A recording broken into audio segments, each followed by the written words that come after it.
y de comunicación.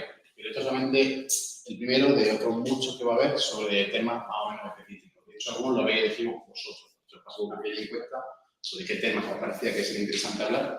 Entonces, algunas de las propuestas se han sacado de ahí. De hecho, algunas de las propuestas las vais a impartir vosotros. Así que, o sea, esto está guay porque es como una especie de foro donde todos nos vamos formando uno a otro.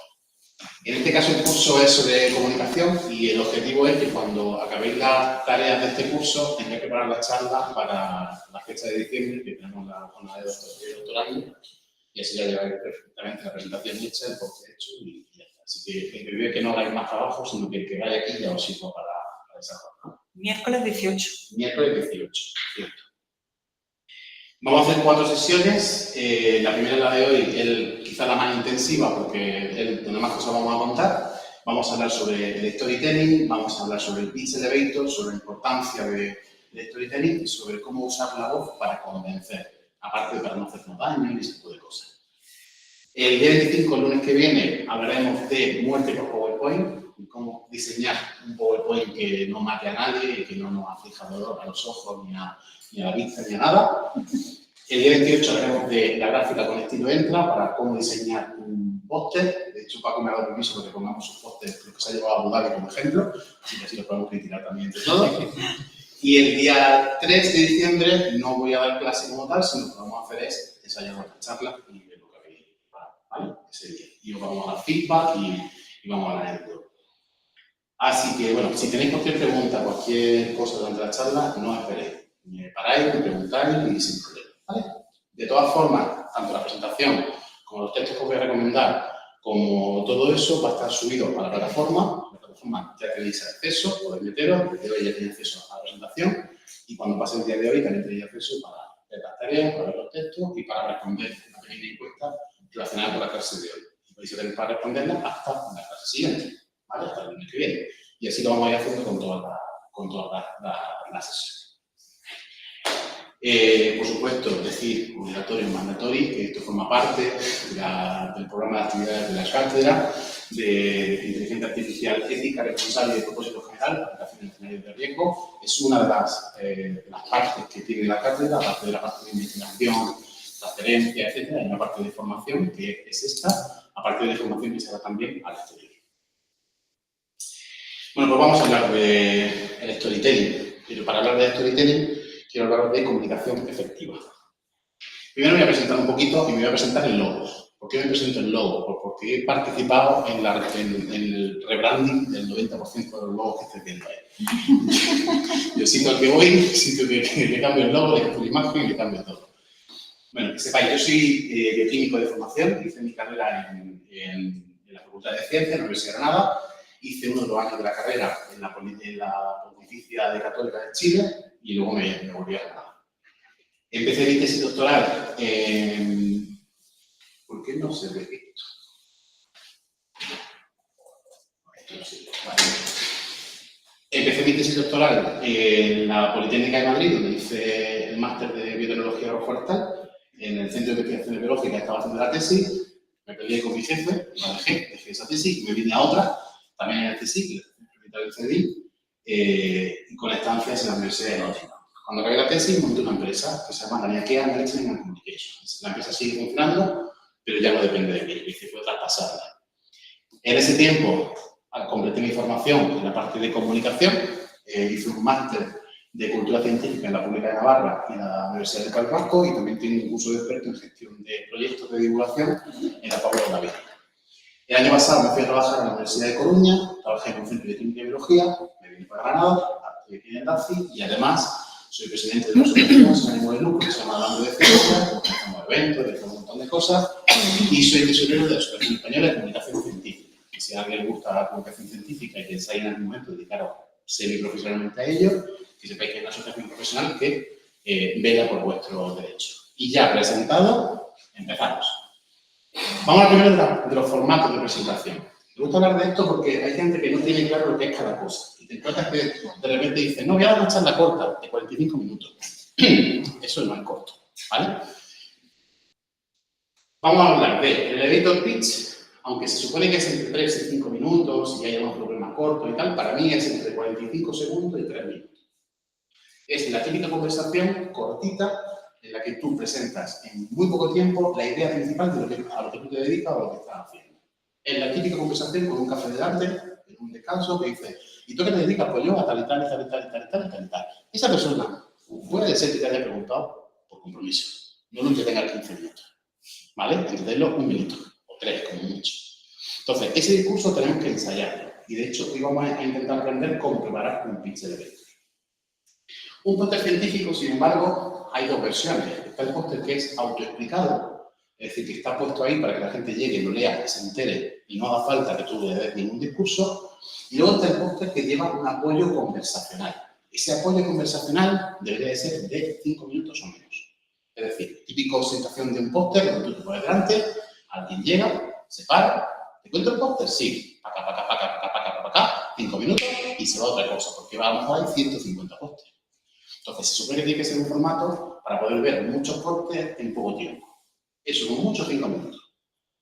La presentación en 3 diapositivas también se le llama, ¿cómo era? Los pechacucha. Son presentaciones muy cortitas, de 3 minutos, 3 diapositivas. Ese es el formato que creo que se ha decidido para hacer en diciembre, ¿vale? Para la presentación de predoctoral. Luego están las charlas cortas. Charlas cortas son las charlas de entre 10 y 15 minutos. A mí 15 ya me parece largo. 15 tiene que ser ya con las preguntas. ¿Vale? Una charla corta tiene que ser muy corta. Y luego, generalmente, si os dicen que tenéis 10 minutos, nunca utilicéis los 10 minutos. Porque os pueden hacer preguntas, se puede entretener, te puede ir tú un poquito más lento. Tú preparas una charla de 8 minutos y medio aproximadamente. Y luego se va a ir a 10, ¿de acuerdo? Pero si lo preparas de 10 o lo preparas de 12 y te han dado 10, te vas a pasar de tiempo. Y te pasas tú, se pasa el otro, se pasa el otro, y al final pasa que todos nos pasamos por un minutito y el evento se retrasa 2 horas y media. Y eso no puede ser. Entonces, charlas cortas entre 10 y 15 minutos. Conferencia, generalmente 45 minutos. Vamos a encontrar más largas o más cortas. Pero más o menos 45 minutos es un tiempo aceptable en el que tú puedes mantener la atención, no te vas a aburrir del todo, da tiempo de explicar con bastante profundidad casi cualquier tema, y en ese caso, más o menos 45 minutos. Una conferencia o una clase magistral va desde los 30 hasta los 90 minutos. Y generalmente, si te va a dar los 90 minutos, generalmente se pone un pequeño descanso en medio, o hacer un pequeño relevo, o cambiar de tema a mitad, más o menos. Pero más de 45 minutos prestando atención, llega un momento que hacemos así. Y cerrar.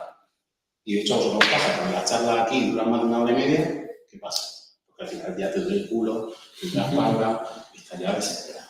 ¿Vale? Seminario, mini curso, tal y cual, evidentemente duran más de 90 minutos, pero generalmente no se hace en una sola sesión. Suelen ser sesiones que tienen un descanso en medio, que se hacen en varios días, etc. Y luego están las mesas redondas que pueden durar, depende. Si hay mucha participación, pues pueden durar 1 hora. Si hay poco participante, igual es media hora o 20 minutos. Ahora, lo que nunca es una mesa redonda es un compendio de 3 charlas cortas. ¿Vale? Y eso lo hemos visto muchísimas veces. No, esto es una mesa redonda. Y llega uno, habla 10 minutos, llega otro, habla 10 minutos, llega el tercero, habla 10 minutos, y dice, bueno, pues ya no tengo para preguntas. Pues no hago una mesa redonda, me hice 3 charlas, cada uno da su charla y me hice 5 minutos, con ninguno. Entonces, bueno, simplemente para que lo tengamos un poco claro, porque hay veces que confundimos unos términos con otros. Ahora, ¿qué herramientas, qué tiempo, qué número de diapositivas requiere cada uno de ellos? Pues cada uno de ellos va a ser particular. El elevator pitch va siempre sin apoyo visual. Quiere decir que la explicación tiene que ser lo suficientemente clara como para que no necesites una presentación o un apoyo visual. Otra cosa es que te digan, tienes 3 minutos para dar una charla corta de 3 minutos y entonces ya preparar tus 2 o 3 diapositivas.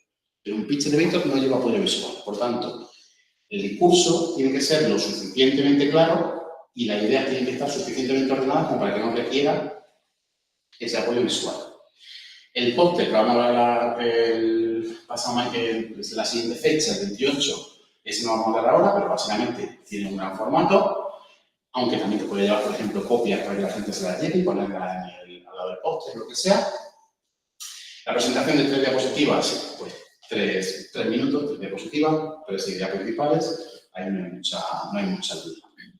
Charlas cortas, como he dicho, te pueden ir hasta 15 minutos. Ahí sí que te puedes permitir el lujo de poner entre 11 y 17 diapositivas, porque es verdad que no en todas las diapositivas decimos lo mismo, siempre una diapositiva de entrada, otra de agradecimientos que no se nada en realidad, es decir, que ahí tenemos un poquito más de margen en función de cuánto digas en cada una.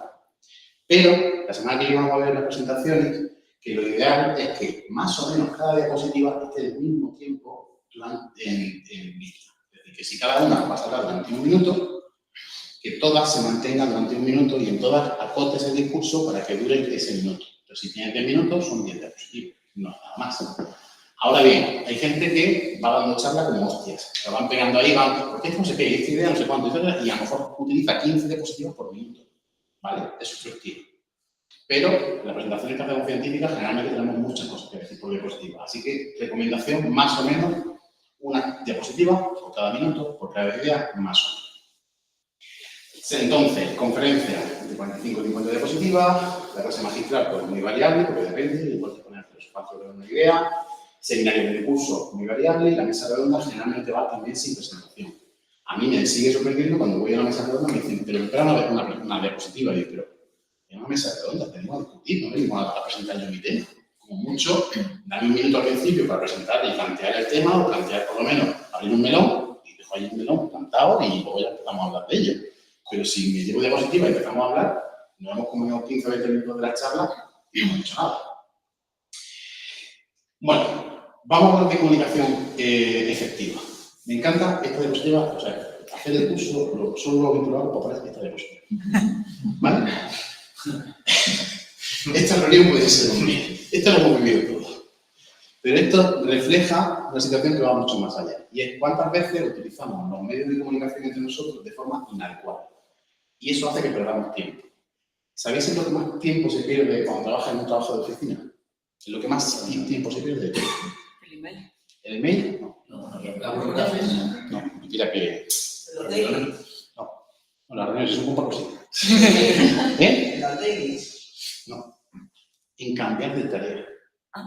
En el cambio de una tarea a otra. En que estoy haciendo no sé qué y alguien me habla, cambio de tarea. Pierdo minuto y medio en recolocar, nada más, espérate, ponme en antecedentes, vuelvo. Ay, voy a mirar el correo.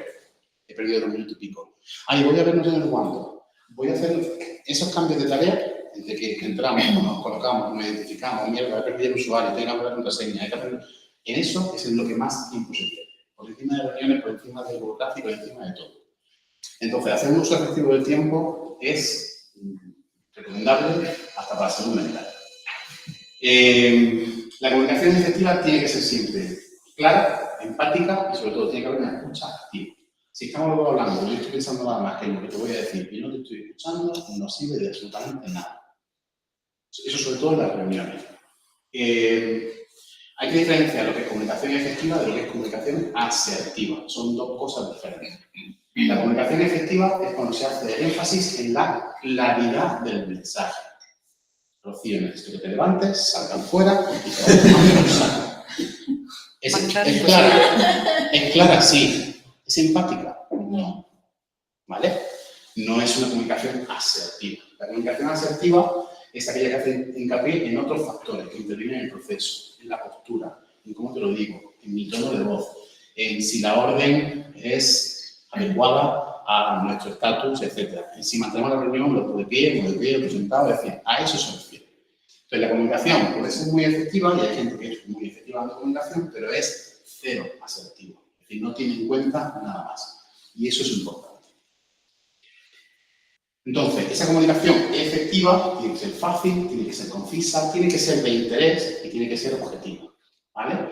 Todo el resto de adornos que le pongamos, anécdotas, cuando empieza una reunión empezamos a hablar, pues esta mañana no somos cuatro, puede ser entretenido, está muy bien como forma de team building, pero hace que todos perdamos un tiempo que a lo mejor no tenemos.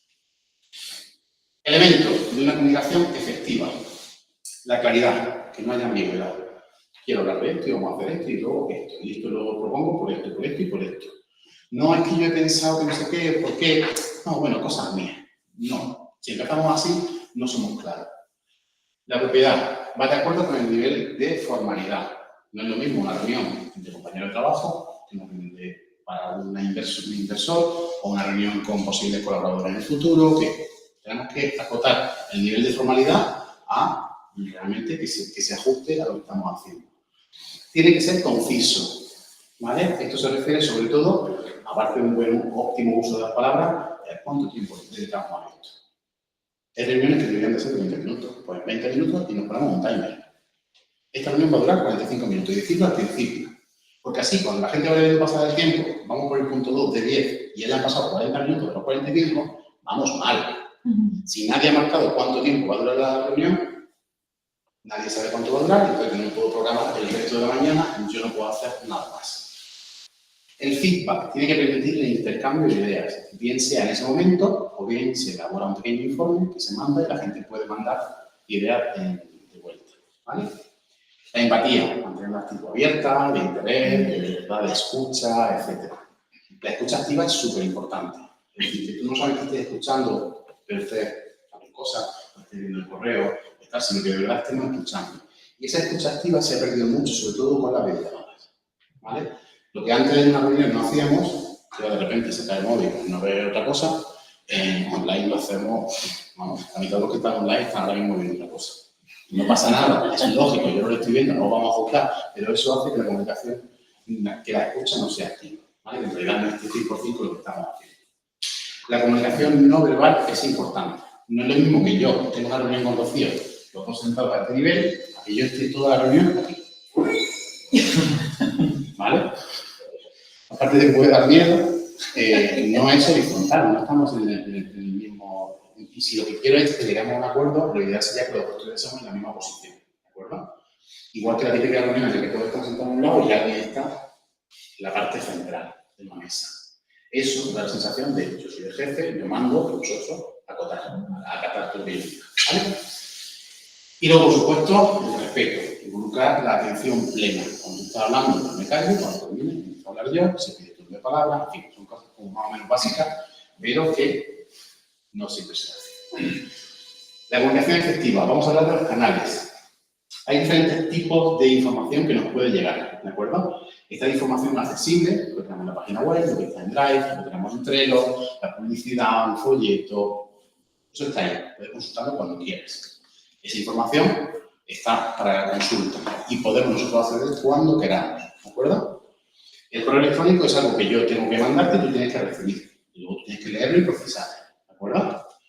El mensaje de texto generalmente es algo un poco más rápido. Es decir, yo necesito contactar contigo ahora mismo. Un correo te lo puedo mandar el viernes y tú lo lees el lunes o el martes. Pero un mensaje de texto generalmente es para que tú lo leas a lo largo de la próxima hora. ¿Vale?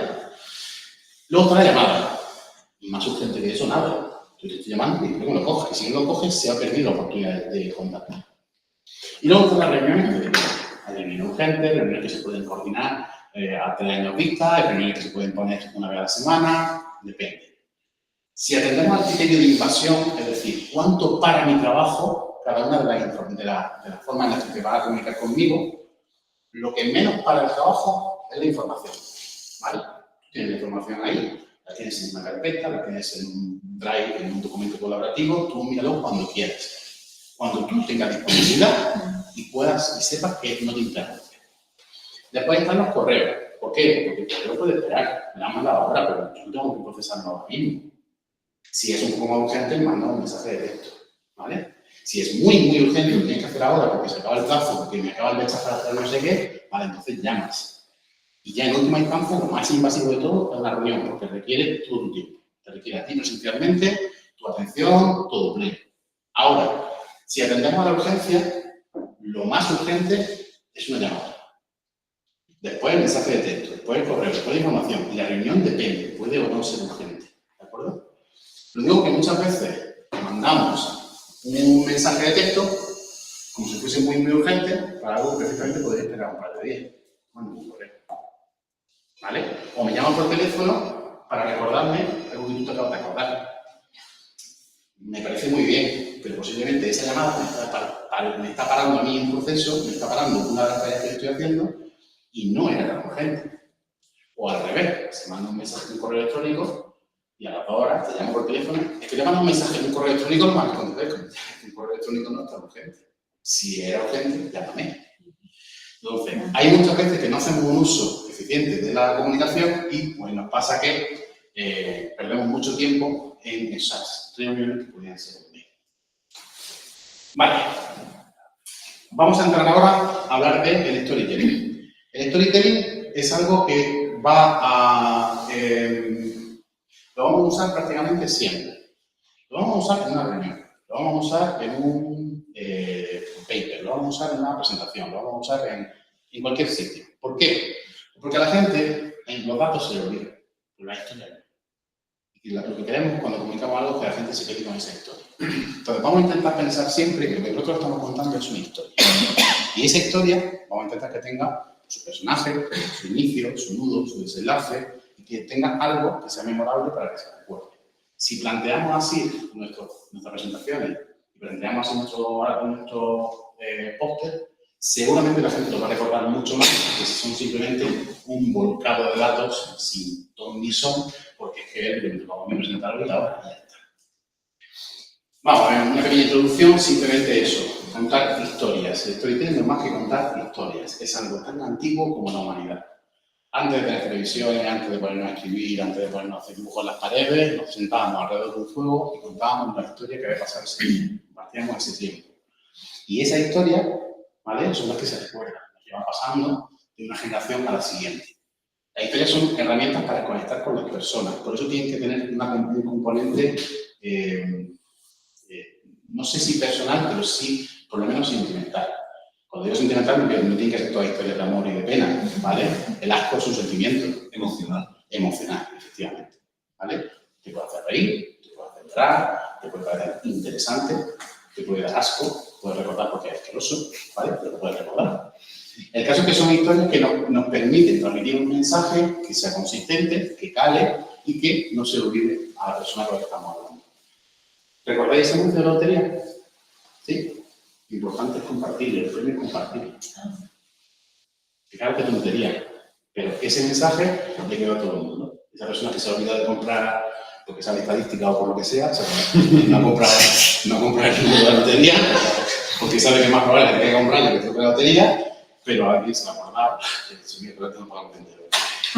Pero el caso es que lo importante es compartir, esa historia se queda.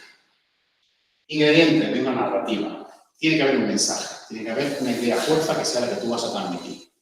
Tiene que haber unos personajes, una serie de personajes a los que les va a pasar una serie de cosas o que son los que van a hacer una serie de cosas. Tiene que haber un conflicto, hay un motivo. ¿Por qué estoy haciendo esto?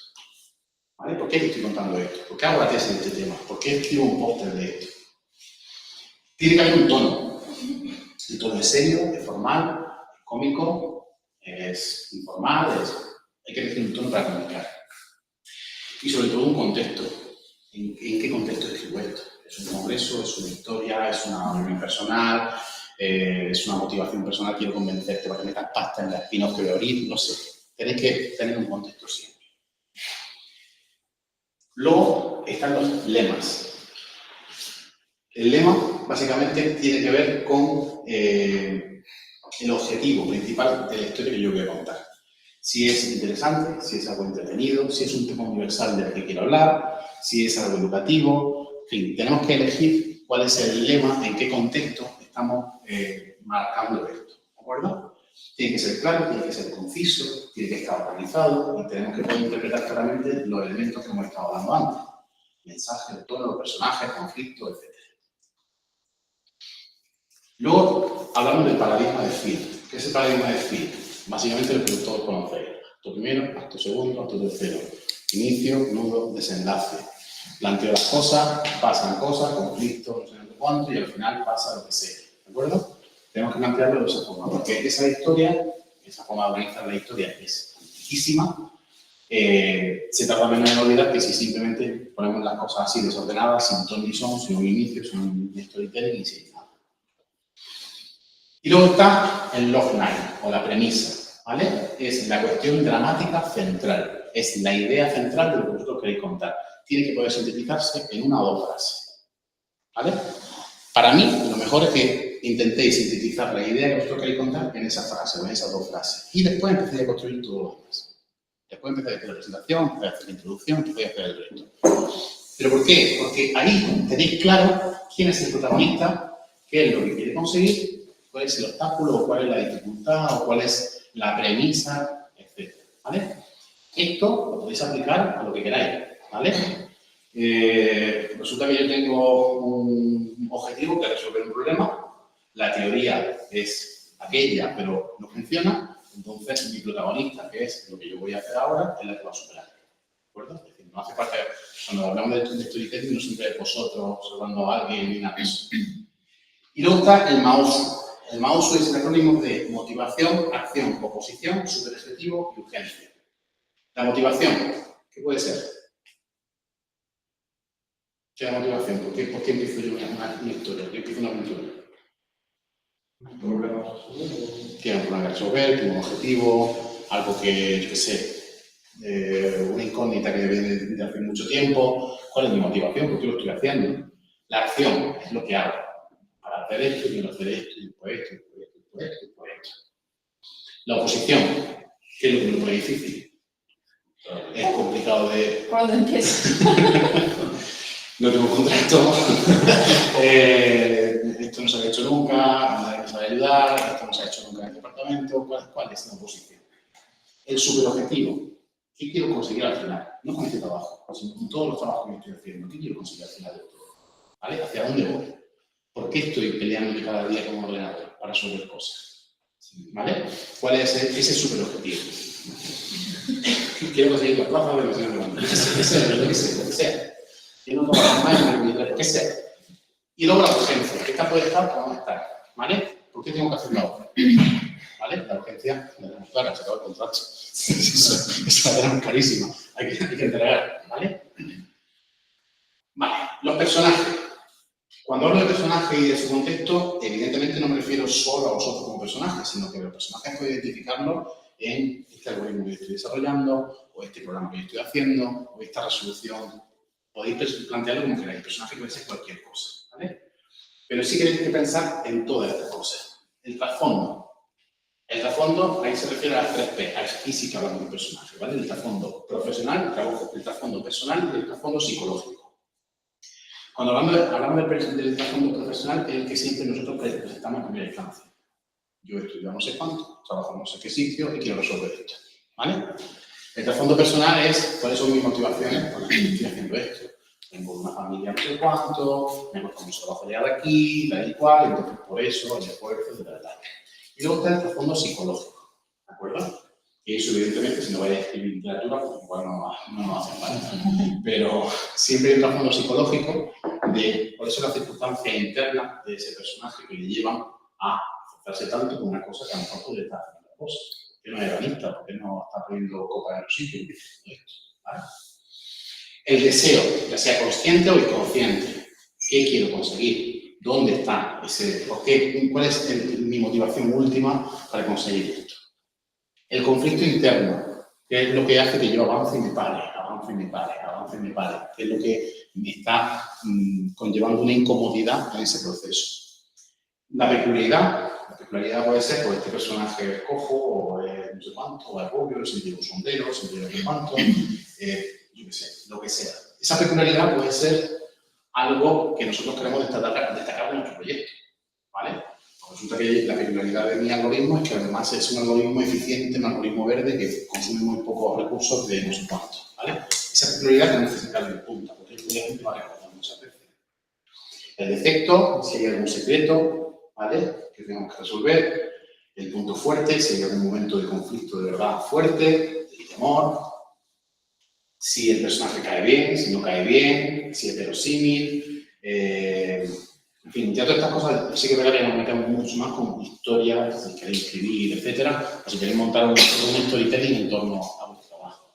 Ya no haría tanta falta tanto, pero bueno, que sepáis que para crear los personajes hay como una serie de estereotipos, de arquetipos, ¿de acuerdo? Con 9 enneagramas, 12 arquetipos de personajes que se pueden mezclar, básicamente ahí están todos los personajes que podáis imaginar, ¿vale? Desde el Señor del Anillo hasta el pollo, ahí están todos. Y luego unos consejos. Si tienes alguna idea de cómo montar una historia, apúntala. Porque esa idea se debe servir rápidamente. Apúntala. Si no ocurrió que yo puedo contarlo de esta forma, no sé qué, ¿vale? Establece un logline, una premisa y una conclusión, como decía al principio. Elige cuál es la idea fuerza y esa la escribes, que la veas.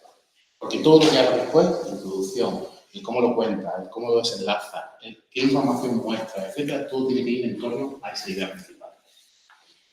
haz un brainstorming o una lluvia de ideas sobre las cosas que pueden acompañar. Porque esto puede ir con una gráfica, no sé cuánto, que puedes contar. Le puedo meter este código que ayude al primer artículo con el que se publica. Yo qué sé, cualquier historia que vosotros queráis meter, la metéis ahí. Ordena la idea, desarrolla la idea y los personajes y le escribes. Documéntate todo lo que tengas que hacer para tener toda la información conjunta, no empieces a construir la presentación o a construir el texto sin tener toda la información, porque hay veces cuando ya lo tienes casi escrito o casi hecho, de repente lees una cosa y dices, bueno, esto puede haberlo metido y ya no sé cómo, porque no has hecho todo el proceso de documentación antes. Escribe un pequeño guión, un borrador, o que sea simplemente a buena tecla, ideas principales que van en cada una de las diapositivas o en cada uno de los momentos, lo guardas, pide opinión, realizas los cambios y luego lo vuelves a reescribir, lo vuelves a reescribir, lo vuelves a reescribir, porque de lo que tú apuntas al principio, lo que terminas haciendo muchas veces, no hay nada que ver. Pero en medio de un proceso vuestro de modulación de la idea, ¿vale? Que está muy chulo. Y por supuesto, si en medio te encuentras con alguien que te dice que idea no es buena, pues no lo habrás desarrollado del todo. Entonces ya simplemente escrito, ¿vale? Y no tienes ya el post hecho, no tienes ya un artículo que describir, etc. Consejos y errores. Que un conflicto sea demasiado complicado. Hay veces que queremos hacer, yo qué sé, una idea de cómo contar esto. Ahora, por ejemplo, estamos haciendo un cómic para contar las cosas que hacemos en el centro. Si la idea es demasiado complicada, ya no se entiende. O vamos a requerir de muchas viñetas para explicarlo. O va a ser muy difícil de contar. Mejor que nos vayamos a conflictos que sean más sencillos, ¿vale? Que sean mucho más fáciles. La historia a veces empieza tarde o no deja el mensaje claro. A veces perdemos mucho tiempo en establecer el paisaje, los personajes, donde ya lleva 14 capítulos y dices, pues ya no me queda más tiempo. No desenlace, en 2, no puede, ¿vale? Hemos perdido mucho tiempo en establecerlo todo. Las preguntas sin responder, que tú dejes pistas o huevos pastos durante la historia y que luego no las resuelvas, termina y dices, y los osos polares, ¿por qué estaban en la India? O sea, la referencia vieja. El tirano cierra bien, aporta o aparta, es decir, si al final toda esa historia no va a llevar a ningún sitio, ¿vale? Pues tampoco no hace falta esforzarse tanto. Si tú haces simplemente es copiar una historia que han hecho otras personas, pues igual no merece la pena. Deus ex machina, ¿a qué se refiere? A de repente resolverlo todo de forma mágica, lo hizo un mago y ya está, ¿vale? Yo tenía un poco que se llamaba Lo hizo un mago. Que hablaba precisamente de eso, hablábamos de historias de ciencia en el cine y cuando algo no tiene nada, pues esto lo hizo un mago, esto no se resuelve.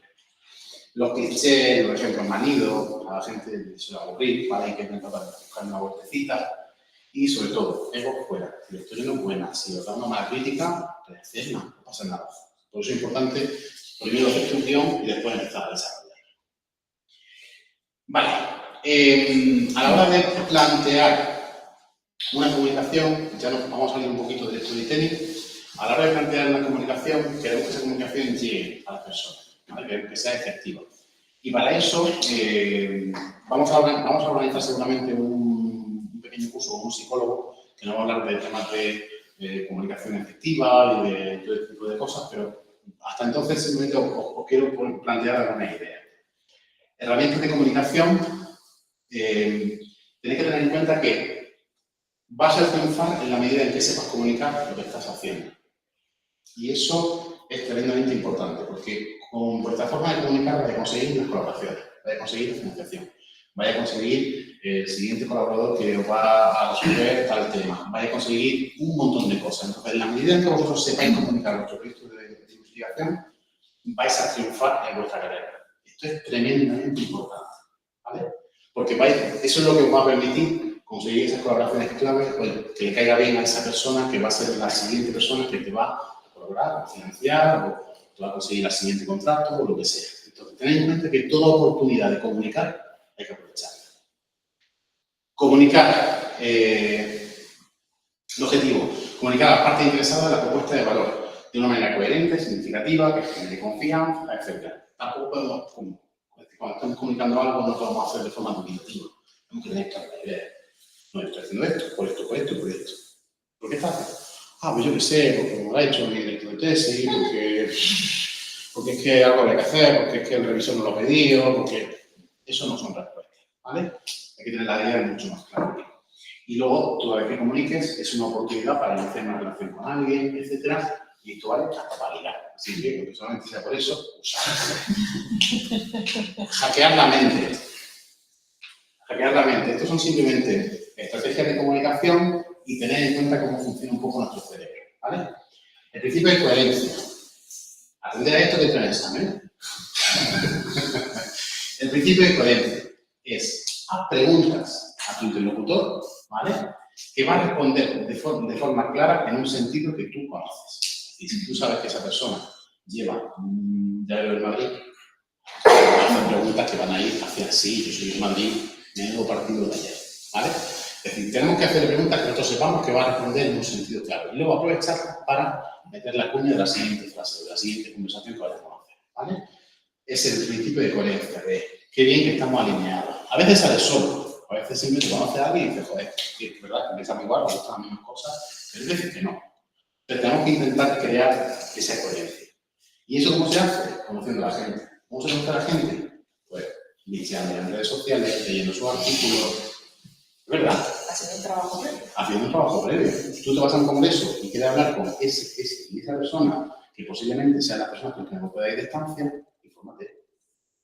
Intenta entrarle por la parte que les puede interesar. Y si te has leído su artículo, los conoces de redes sociales y tienes a alguien que te haya podido hablar previamente de ello, ya tenemos mucho avanzado en esas conversaciones que vaya a tener. Coherencia. Principio de simpatía o similitud. Buscar puntos en común, ¿vale? Esto no quiere decir que te lo inventes. No quiere decir que de repente, ay, sí, ¿te gusta el ajedrez del bajo? A mí me encanta. Me encanta, es maravilloso, estupendo. No, es buscar las cosas que podéis encajar. Gustos musicales, yo qué sé, la procedencia, el gusto, la comida, yo qué sé, lo que os dé la gana. También vale buscar enemigos comunes, ¿vale? Esto funciona siempre, y además es lo que más funciona. Busca enemigos comunes, bienes comunes, después vale. Usar la técnica del espejo, que es imitar sutilmente el lenguaje corporal de esa persona. Cuando una persona está hablando contigo y de repente gira un poco la pierna, si tú miras hacia otro sitio, en realidad lo que está haciendo es buscar una vía de escape, inconscientemente, ¿vale? No vamos a hablar en este curso del lenguaje no verbal, pero eso existe. Hay una persona que está hablando contigo, está totalmente dirigida a ti, y en un momento determinado, pues generalmente cuando pasa más de 5 minutos, que es lo que pensaba de así. Eso está buscando una vía de escape. Si tú imitas el movimiento y miras hacia el mismo sitio, está buscando una complicidad, ¿vale? Y además está haciendo esa simpatía, esa similitud en la forma física en la que lo estés comunicando, ¿vale? No pongáis a imitarlo como tontos, ¿no? Sentidillo. El principio de prueba social, ¿vale? Si mostramos que otras personas hacen lo mismo, es garantía de éxito. Muestra los referentes en otros clientes, etc. Es decir, buscar referentes que lo sean para mí, pero que también lo sean para otra persona. Pues que hace no sé cuánto. Y he leído que tal persona, que es un capo de la hostia, también lo está haciendo y está aplicando tal y cual. Es decir, está validando con esa prueba social, ¿de acuerdo? Con personas que sepan que los dos vais a tener en estima. Y esto se parece también bastante al principio de autoridad. Es más probable que lo aceptes si otras personas que tú crees que están por encima en la autoridad no están haciendo también, ¿de acuerdo? Así que la referencia de los líderes, identificar figuras de autoridad, etcétera, que ya están haciendo esto porque tú te alineas, ¿de acuerdo? Y luego el principio de escasez. Esto vale sobre todo para vender, pero bueno. También puede ser de, no, me acaban de ofrecer un contrato en tal sitio, no sé si aceptarlo, porque tal y cual, y yo te digo, lo están rifando. A lo mejor puede ser también por ahí. O me acaban de proponer una colaboración con tal, no sé si va a salir, pero estamos ahí trabajando con tal y cual. Está ocupado, le están pidiendo por todos lados. ¿Por qué? A lo mejor me interesa. Vale, preguntas, dudas, sugerencias, cuestiones, quejas hasta este punto. Todo claro, no creo. Yo te iba a decir, si me puedes poner un ejemplillo de Sí. cómo era esto. El lema. No El me he lema. visto el lema así como... Sí.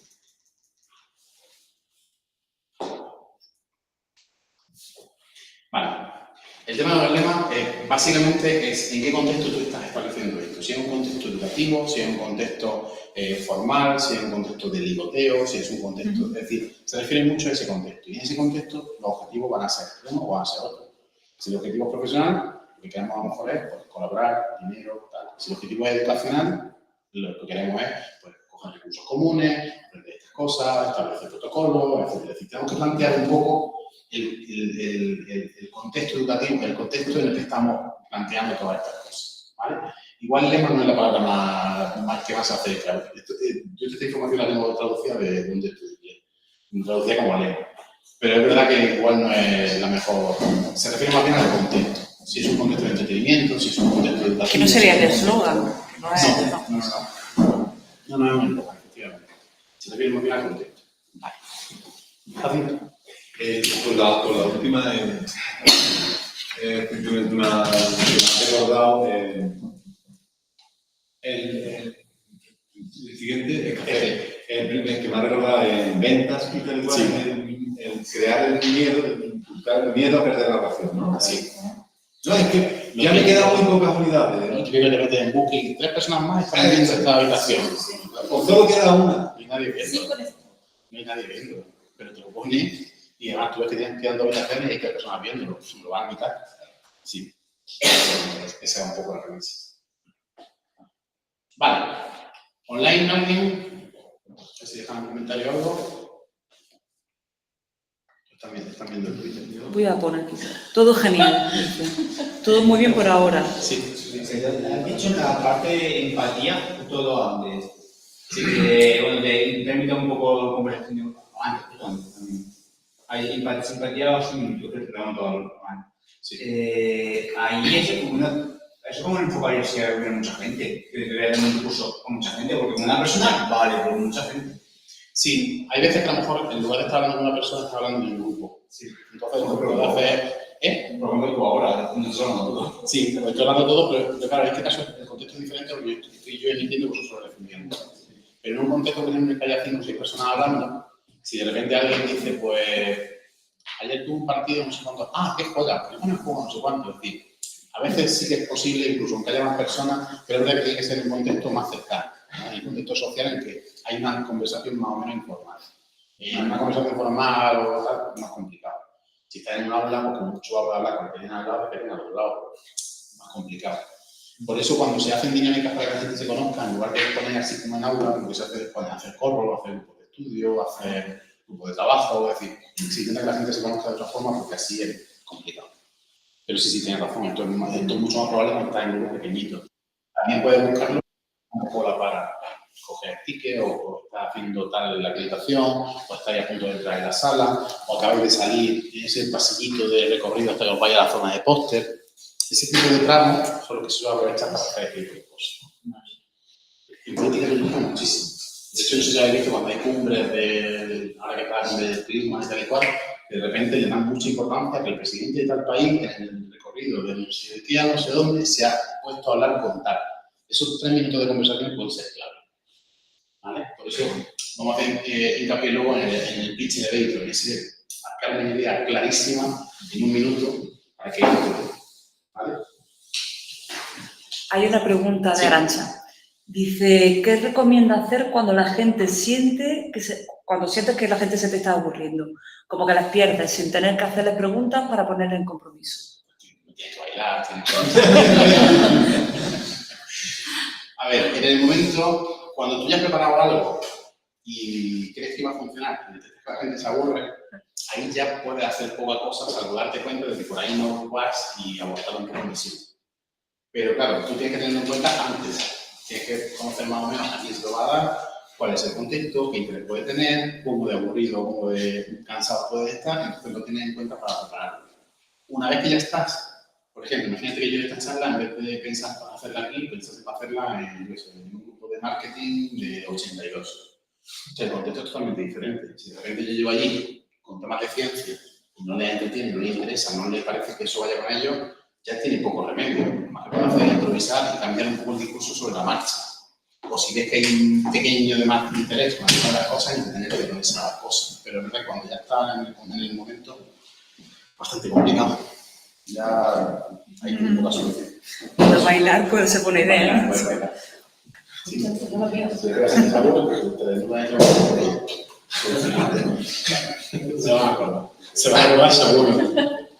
Ahí sí que es verdad que una imagen vale más que 1000 palabras. Yo lo hago en clase, ¿eh? ¿Sí? Todos los traídos empiezo. Les va a gustarle. Bueno, vamos a hablar ahora de la voz, del uso de la voz. El uso de la voz para ser más confiable, para que la gente nos perciba como más confiables, pero también para que no nos hagamos daño. Cuando estamos dando clases, parece, hay muchas horas hablando en voz alta, proyectando la voz, y llega un momento en que puede hacer daño. Pues también vamos a dar algunos truquillos para eso. Hay una buena y una mala noticia. Este es José Antonio Meca, que es doblador profesional, tiene aquí en Granada una escuela de doblaje, que es maravillosa, recomiendo, y él se dedica profesionalmente a poner voces en anuncios, etc. De hecho, lo habéis escuchado muchas veces en la radio, en televisión, en Juego de Tronos y en un montón de series, porque hace muchísimas voces. Y él siempre dice que hay una buena noticia y una mala. Dice, no hay una voz que sea mala, esa es la buena noticia. Y la noticia que es mejor todavía es que todas las voces tienen buenas cualidades y todas se pueden entrenar, todas son mejorables. ¿De acuerdo? Eso se refiere al contexto del doblaje, pero en este caso no existe una voz mala para comunicar, pero todas son mejorables, todas se pueden mejorar. No todos vamos a llegar a ser Glee, a cantar musicales ni nada de eso, pero sí que por lo menos vamos a intentar evitar ciertas frecuencias sonoras, etcétera, etcétera. Cualidades de la voz. Y luego vamos a hablar de los vicios del lenguaje.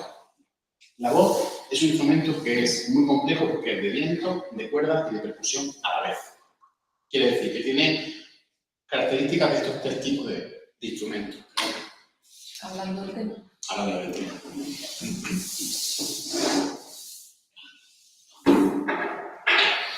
Tiene características de un instrumento de viento porque se impulsa con el aire de nuestros pulmones. ¿De acuerdo? Entonces, la fuerza viene precisamente de la cantidad de aire que seamos capaces de almacenar y de la fuerza con la que seamos capaces de emitir.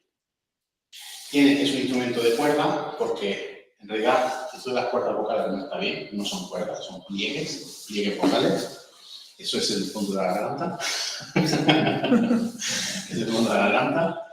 Pero sí que vibran como si fuesen dos cuerdas, ¿de acuerdo? Entonces, esa vibración es la que nos genera que nosotros podamos emitir un sonido. Y también tiene características de un instrumento de percusión porque la caja de resonancia somos nosotros e incide mucho la postura que nosotros estamos hablando, ¿de acuerdo? Es decir, incide muchísimo. Que tengamos una postura erguida, que dirijamos nuestra voz, que seamos capaces de impostar la voz para que lo escuche el último, porque el que está delante lo va a escuchar, pero el que está ahí atrás es el que tiene que escucharlo perfectamente. Por eso se dice que también es una caja de resonancia. Hay tres mecanismos básicos de producir la voz. Están las vibraciones de los repliegues vocales, de las mal llamadas cuerdas, que son los movimientos tonales y sonoros, ¿vale? Por ejemplo, la M, aunque sea oclusiva, pero es la vibración de la garganta. Todo eso viene de aquí a la garganta. La interrupción parcial o total de sonido, la ¿vale? No viene de la garganta, viene de una interrupción de sonido. Y luego aquellas que son ambas, ¿de acuerdo? Que son oclusivas y sonoras. La tienes que parar el sonido y tienes que emitir sonido.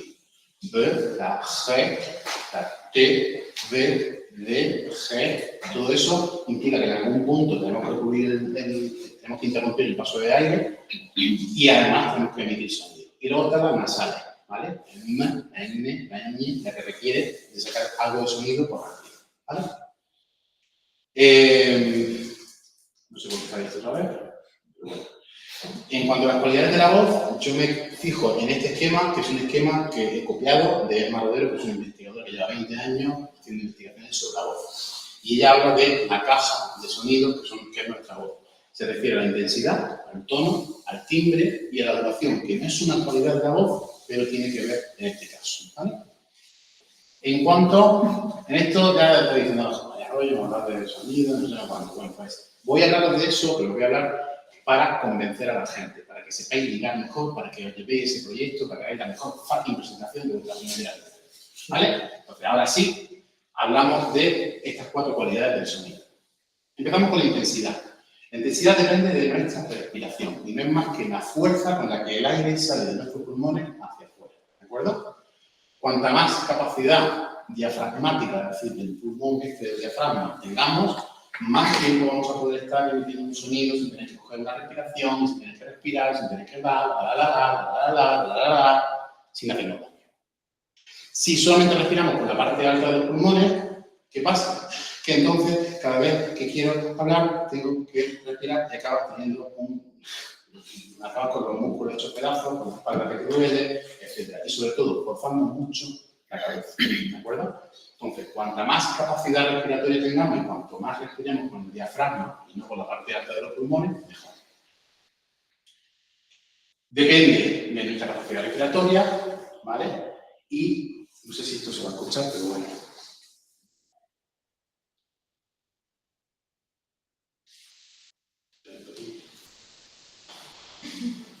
El combustible de tu voz es la respiración diafragmática.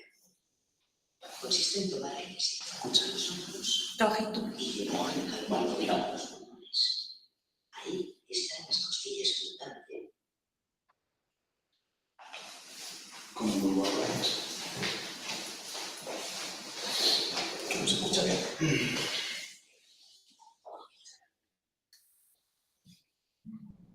Bueno. Esta es la presentación, ¿no? Sí.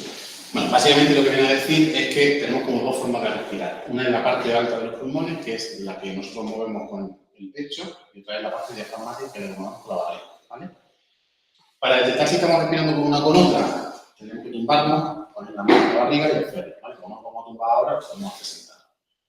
Cuando respiréis, tenéis que intentar que el que se mueva sea la barriga, ¿vale?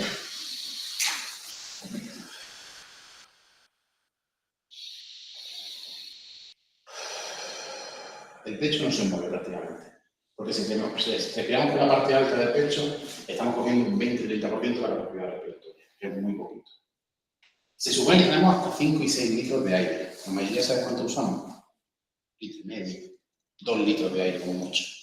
Es decir, en la forma en la que hablamos normalmente, usamos muy poquito aire. Por eso pasa que cuando hablamos en público, nos falta, ¿vale? Porque tenemos que intentar respirar con la parte baja de la barriga. Y eso es complicado, pero se puede entrenar. Para fortalecer y flexibilizar el diafragma. Esto lo podemos hacer por la mañana, una vez al día, sin problema. 13 días abdominales. ¿El qué? 13 días abdominales. Creo que todos los tenores del mundo han demostrado que no hace falta tener abdominales para...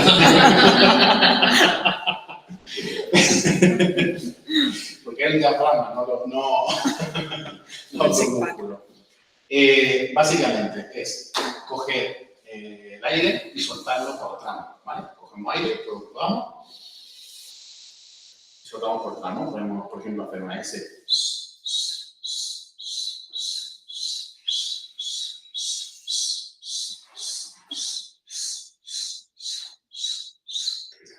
¿Vale? Podemos hacer una R, una S, podemos hacerlo subir y bajando el tono, ¿vale?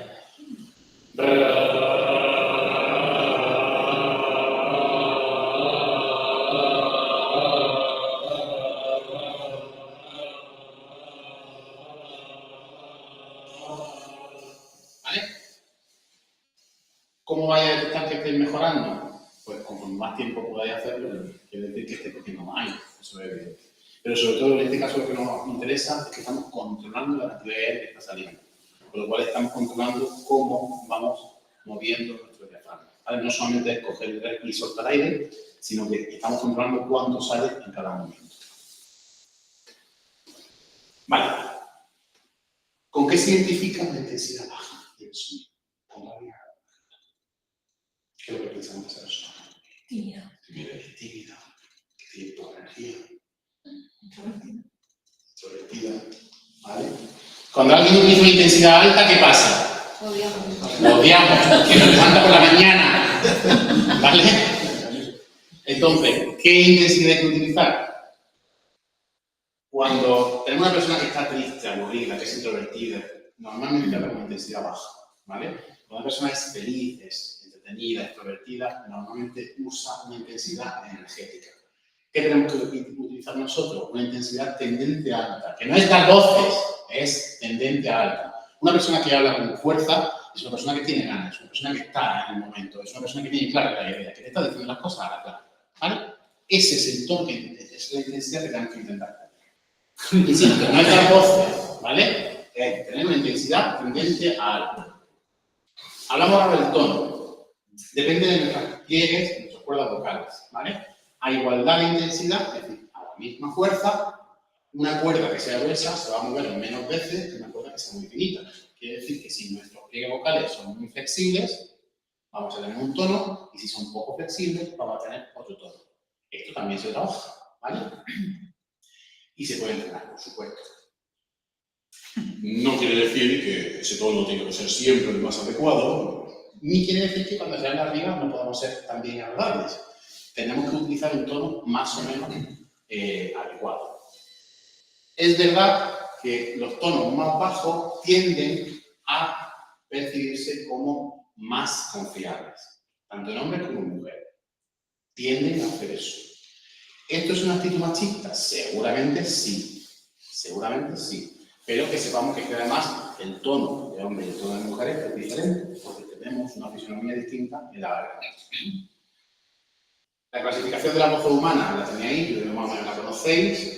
La soprano, como María Cala, como Montserrat Caballé, mezzo soprano, como Cristina Aguilera, Beyoncé, contralto, Adele, Tina Turner, los tenores, Plácido Domingo, barítono, David Bowie, Dylan, y los bajos, Barry White. Y yo ni nadie. Ese hombre habla en su buffer. Y más o menos ese es el rango de tono que alcanzan cada uno de ellos. Entonces, no voy a poner el vídeo. Lo que sí que se percibe como más confiable es un tono que sea enlosado, ¿de acuerdo? Que sea estable cuando estamos hablando. Si tenemos un tono que de repente sube y baja, lo percibimos como algo cacofónico, ¿vale? Entonces, para enlosar el tono y para no hacernos daño en las cuerdas vocales, existen esos ejercicios que son muy sencillos. Simplemente esto, hacerlo pocas veces al día porque os puede hacer daño. El primero es min, ¿vale? Simplemente decir min,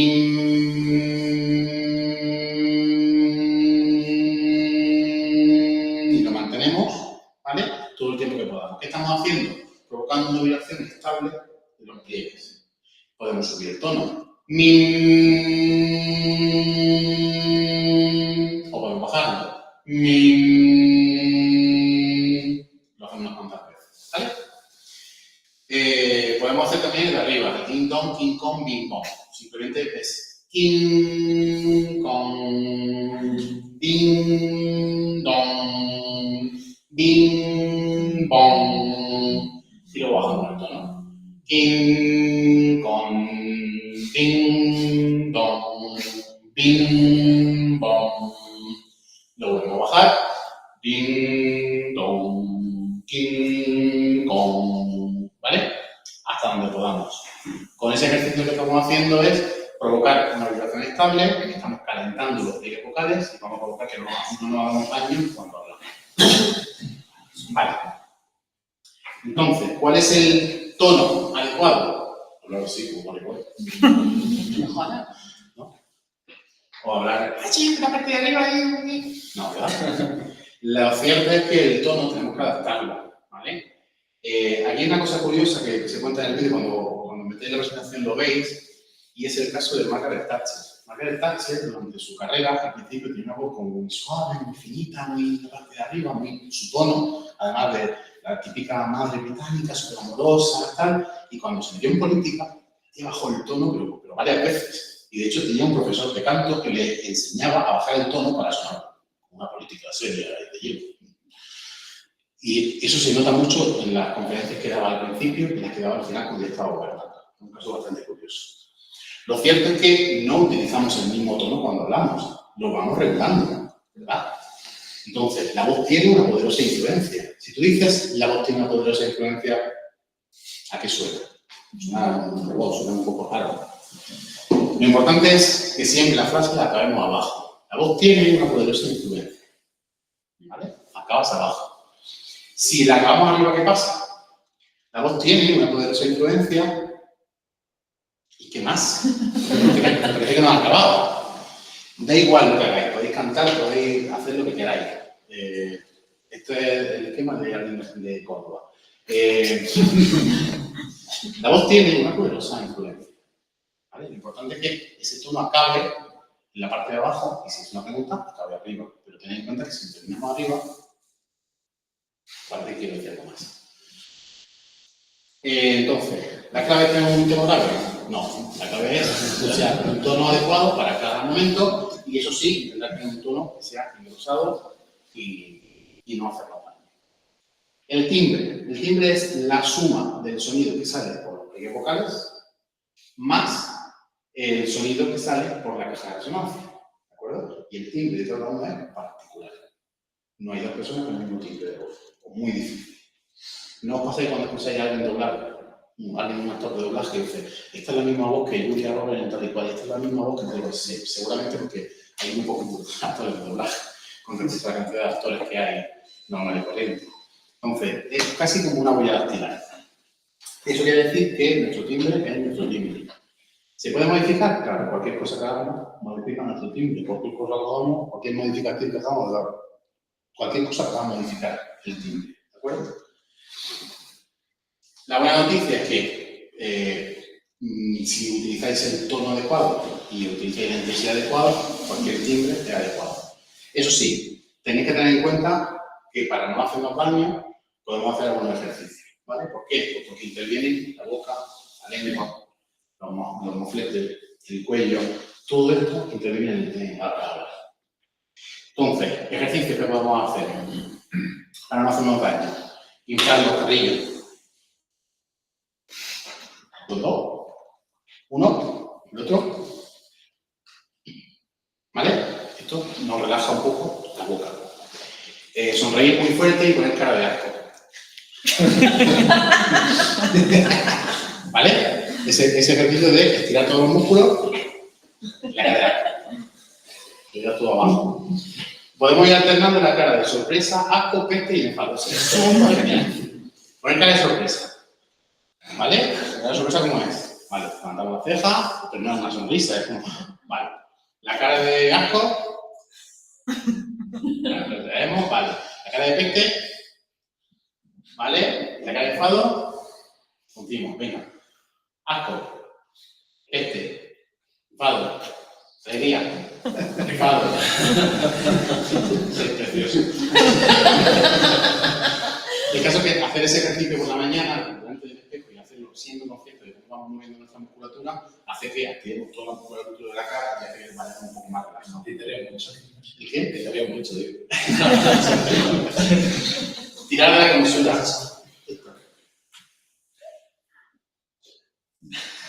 ¿Vale? Ahí pone 4 dedos. Si necesitas la mano grande, no hagáis eso. Que con 3 ya me vale. Ah, cuchillo. Y mantenerlo abierto. Tenlo.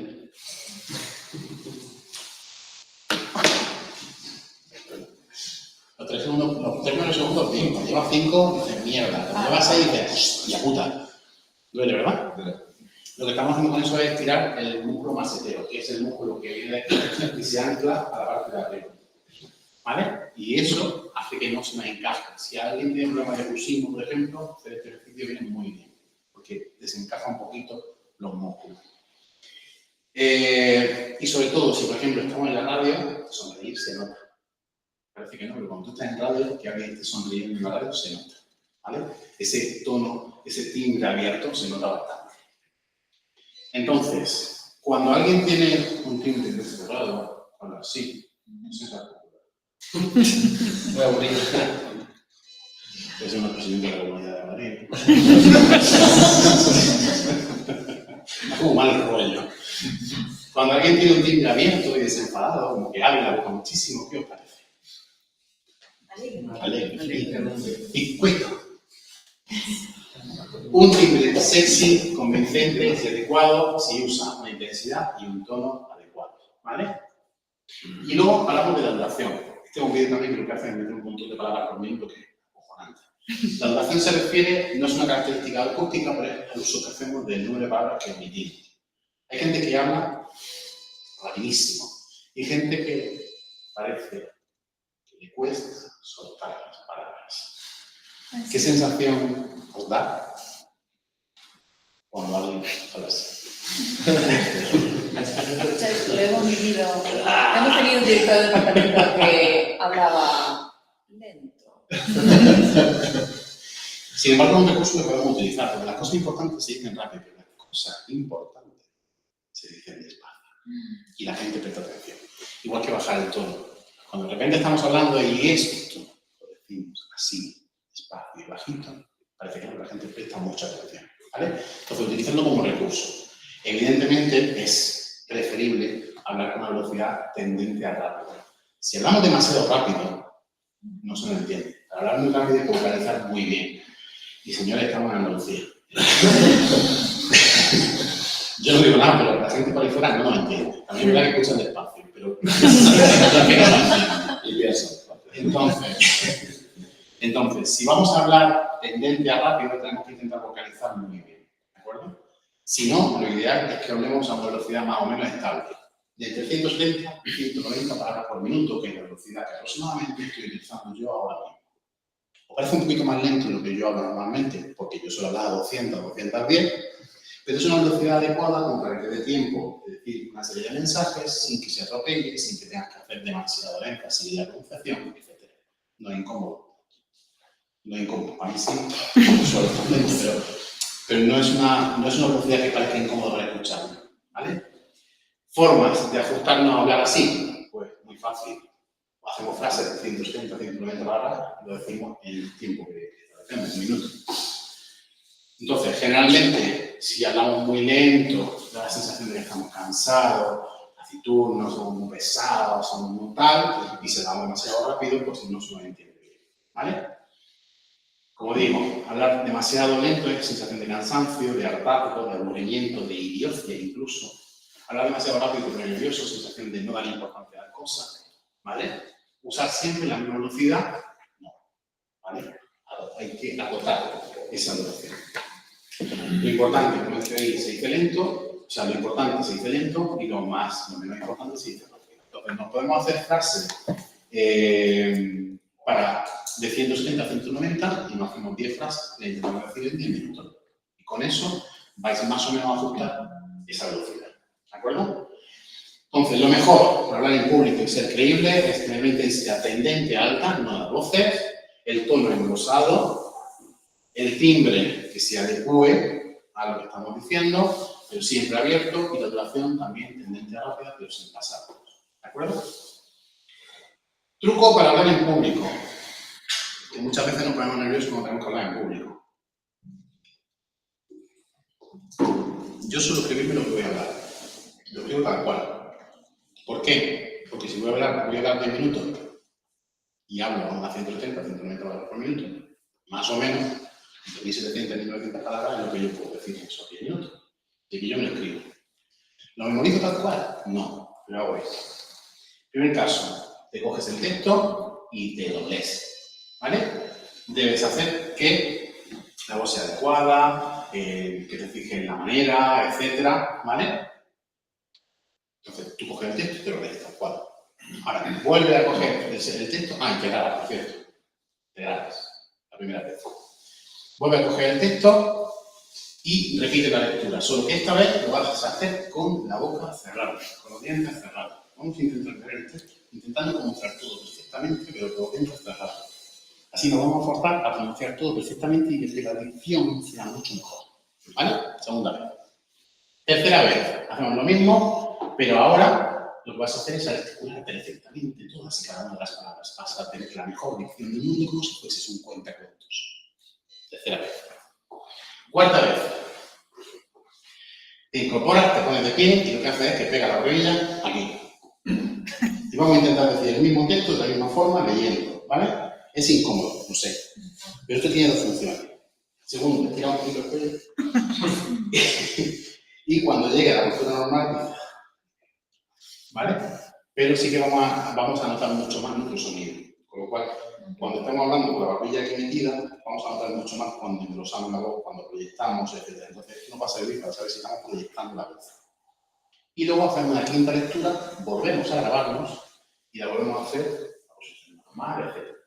Cuando lo he hecho ya 5 veces, con la risa, con el jaján, con el guanto, lo he hecho ya 5 veces, de esta forma casi os lo sabéis.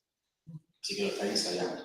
Pero además, estáis calentando la voz, estáis viéndolo, vais a ver si dura más o menos de 10 minutos, etcétera, etcétera. Es decir, esto es una forma de ensayar, ¿vale?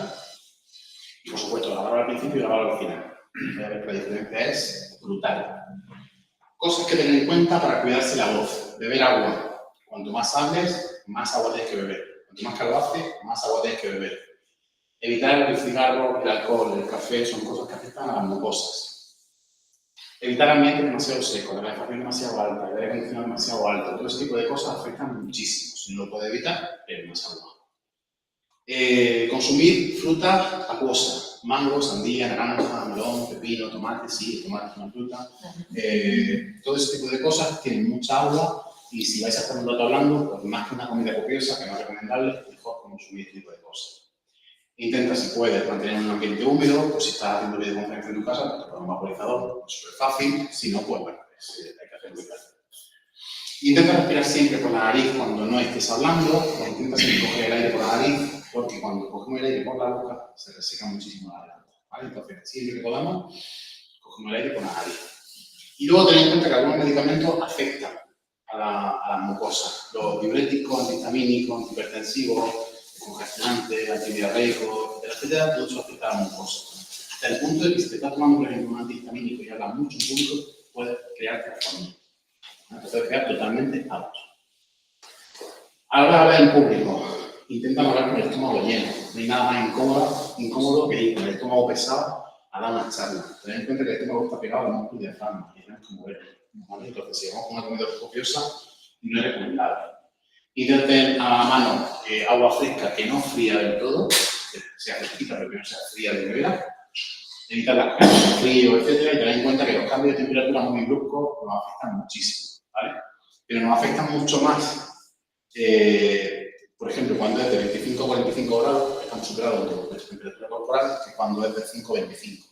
Por una chaquetita más o menos te establece. Pero cuando pasamos de 25 a 45, ese cambio de temperatura puede ser tremendo.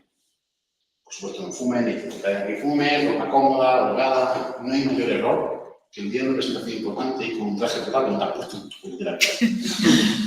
No hagáis eso, por favor. Y a vuestra tesis cómodo. Y a los congresos cómodos. No pongáis ese traje que no habéis puesto nunca ese día. Y si no, pues por lo menos ensayarlo en casa con el traje puesto, no es coño. Ponéis el traje en casa y lo ensayáis en casa con el puesto. Porque ahí es donde te das cuenta de que de repente tienes el botón apretado y no puedes levantar la mano para señalar. Y eso pasa. Lo saben evidentemente sí. Y con una chaqueta de repente voy a señalar y no voy a levantar la mano. Pues nada, pues chao. ¿Vale? Menos una tontería, ensayarlo en casa. Por supuesto, si estás nervioso te va a hacer daño, ¿vale? Todas las tensiones que tengamos en ese momento se van a reflejar en el cuerpo.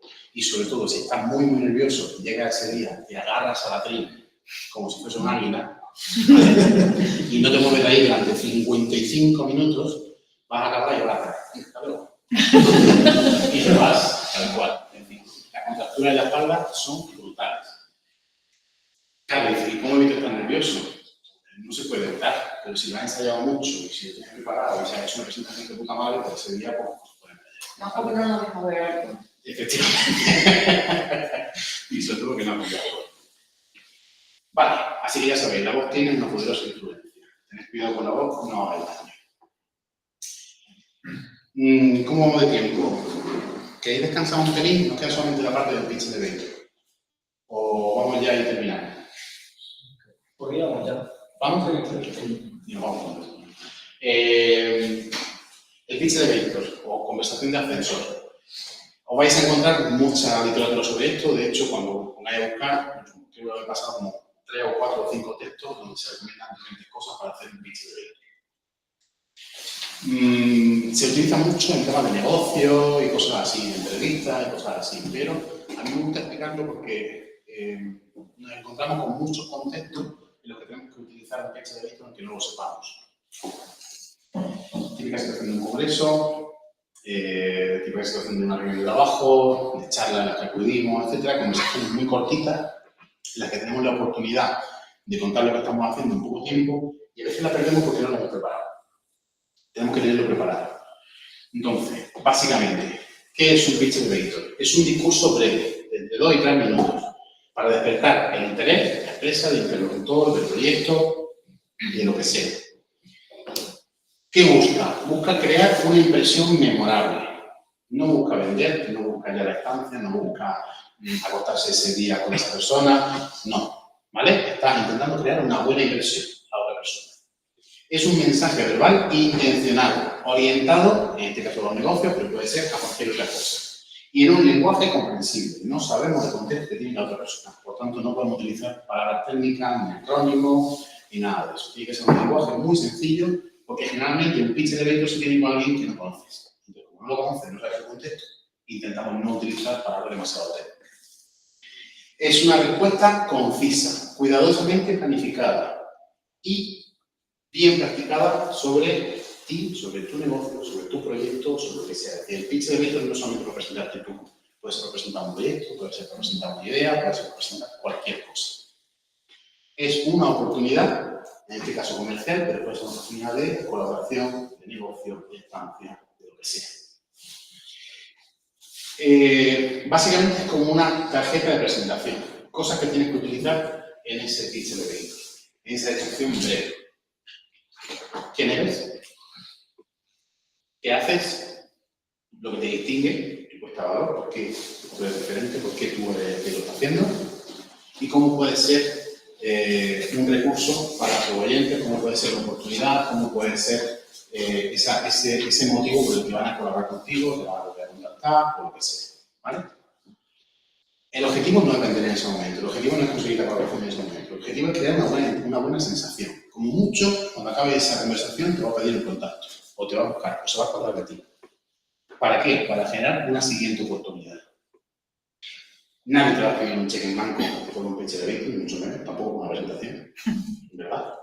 Pero sí que es una oportunidad para recibir una invitación, para un siguiente contacto, etc. Es decir, ten en cuenta que ese pitch elevator es simplemente crear una buena sensación para que se genere otra oportunidad. El contenido. Tienes que poner como idea principal el argumento más poderoso que tengas, ¿vale? Y ese tiene que ser tu premisa, esa tiene que ser la frase que guíe toda la conversación. Esa frase una parte la saltamos, hacer referencia a qué es lo que te diferencia a ti, ¿vale? Pues yo he estudiado con no sé qué persona, he aprendido a hacer tal, he desarrollado esta cosa, y qué te diferencia a ti, que te avala para poder seguir haciendo eso. Y en general que brinde una declaración atractiva que se diga en muy poco tiempo. Un pitch elevator no es un argumento de venta. Nadie te va a comprar tu artículo, nadie te va a iniciar una colaboración contigo por eso, ¿vale? Es el lanzamiento de una idea, de un equipo, de un producto, de lo que sea, ¿vale?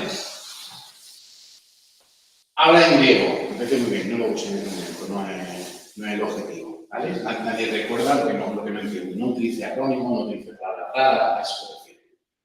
Lo que sí es un pitch elevator es lo que hará que tu empresa, tu producto, tu proyecto, lo que sea, se recuerde y es lo que va a hacer que haya una siguiente conversación. Entonces, básicamente lo que tienes que hacer es decirme qué haces, cómo lo haces, el cómo no suele ser interesante porque sea el proceso en sí, es decir, yo lo que estoy vendiendo es el cómo se hace. Sí tienes que hablar de eso, tienes que venderme el qué haces. Los beneficios y no las características, es decir, tú puedes hacer tal, hacer cual, hacer no sé cuánto, pero no pones por qué en este momento porque no es el objetivo. Y sobre todo, que existe una ventaja, ¿de acuerdo? Existe una diferencia con respecto a los demás. Tienes que contar una historia usando palabras que evocan imágenes. Recordad que aquí no tenemos presentación. Así que aquí tenemos que utilizar palabras que evoquen esas imágenes, que hagan que la persona imagine lo que tú le estás diciendo. Y para eso hay que escoger muy bien las palabras. Hay que utilizar bien los conectores y una idea con la siguiente para que haya intriga, para que se siga la idea, etc. ¿vale? Es decir, tenemos que hacer uso de lo que habíamos dicho al principio del storytelling. Se recuerda mucho mejor la historia que los datos. Pues si lo que le contamos una historia de 2 minutos, lo va a recordar mucho más que si simplemente le soltamos porque he hecho no sé qué, no sé qué, no sé qué, cuánto tiro, no, cuenta una historia. Entonces, ¿quién eres? ¿De dónde eres? ¿A qué te dedicas? A lo interesante si puede ser. ¿Cuál es el problema que estás abordando? Nos hemos centrado en esto. ¿Qué te parece que hace diferente? Lo hacemos por esto, porque nuestro algoritmo no sé qué, porque hemos encontrado una forma de hacerlo, porque no sé cuánto. ¿Y cómo lo vas a pedir? Y esto hace que esto sea más rápido, esto hace que se pueda tardar menos tiempo, esto hace que tal. Esas son básicamente las ideas que tenéis que transmitir. Métodos. Como decía, elige una historia que deje al oyente pidiendo un poquito más. No se lo cuentes todo. No hace falta contarlo todo, además no te da tiempo. Entonces, no se lo cuentes todo. Cuéntale para que cuando termines te diga, no, pero cuéntame algo más, ¿vale? Si ya te lo piden, entonces ya te puedes quedar contando más. Pero si no te interesa, acaba. Dedica el tiempo a desarrollar esa historia que sea convincente, a que tenga sentido, ¿vale? Estamos haciendo esto, no sé cuánto, porque hemos pensado tal y cual, porque nos pasó una cosa de tal y cual. Esa anécdota, esa historia es la que va a recordar. Y recuerda los momentos clave de la historia para que no se lo olvide, claro, ¿vale? Introduce el personaje, cuál es el problema, cuál es la lucha de solución para el final. Porque si a ti a mitad de la historia se te olvida la historia, acabamos pronto, ¿vale? Intenta captar la atención del oyente con un gancho, con una frase fuerza. No, suele ser bastante común empezar con una pregunta. ¿No te ha pasado que no sé cuánto y resulta que da igual? No, para nosotros también nos pasó y hemos intentado hacer esto, por esto, por esto, por esto y por eso hemos ideado qué cosa para hacer esto, ¿vale? Siempre que tenga sentido y que responda a la pregunta inicial. Como decía, las preguntas pueden ser efectivas, alguna vez te ha fallado el teléfono no sé cuánto, o alguna vez te ha pasado tal y cual. Cuando te pasa que estás haciendo esto y de repente, con esas preguntas puedes enganchar. Las historias personales, si son breves, también puede ser muy eficaz, ¿vale? Y luego crea variaciones de la misma historia en el contexto. No es lo mismo que se cuente a una persona que se cuente a otra, ¿vale? Entonces, hay que crear diferentes historias. Los momentos clave, ¿vale? Entonces, el personaje, el problema, la lucha, el final, si lo tiene, y las variaciones. Y luego, comunica como el sexo, con pasión o no lo hagas. Así de claro. Mantente alejada de la jerga, ¿vale? Las palabras técnicas, las cosas que no pueda entender, los acrónimos, eso no lo use. Las siglas, never. El vocabulario que lo pueda entender cualquiera, lo puede entender cualquiera. Que sea breve, que sea conciso y que vaya al grano. No empieces a adornar la historia.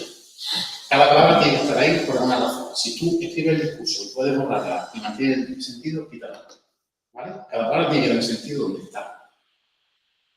Tienes que escribirlo y tiene que ser un documento vivo, que lo vayas modificando. Cuando vas viendo que eso funciona, lo mantienes. Si ves que algo no funciona, o ves que en algún momento alguien pierde la atención, eso lo borras.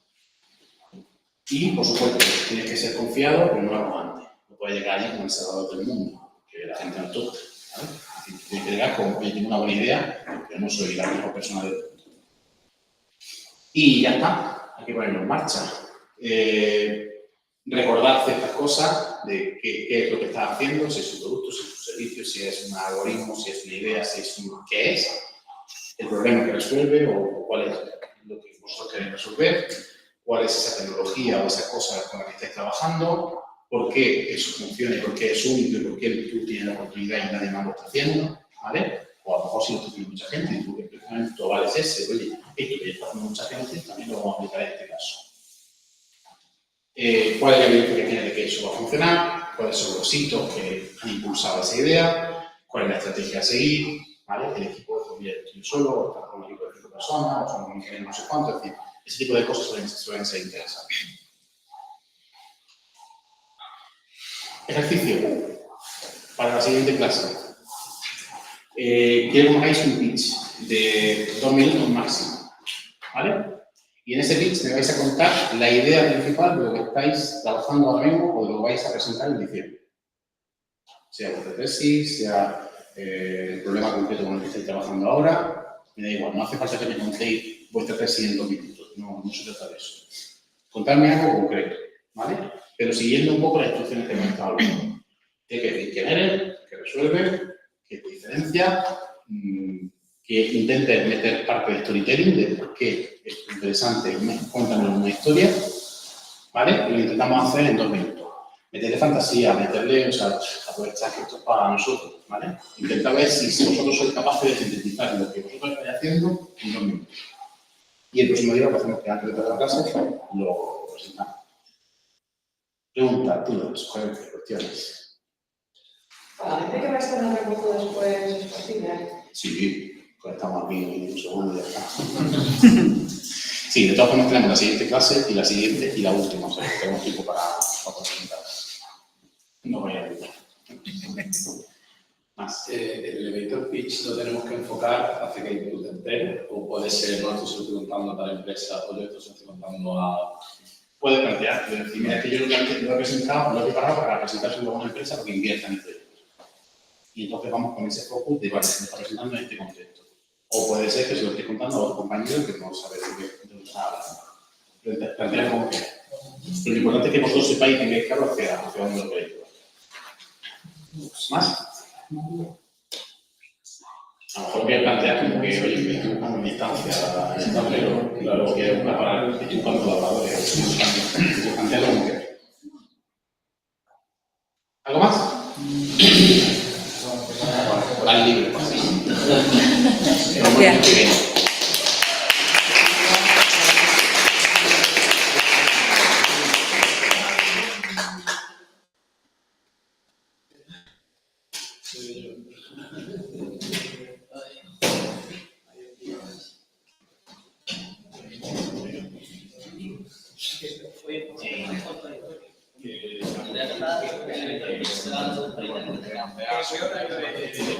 Que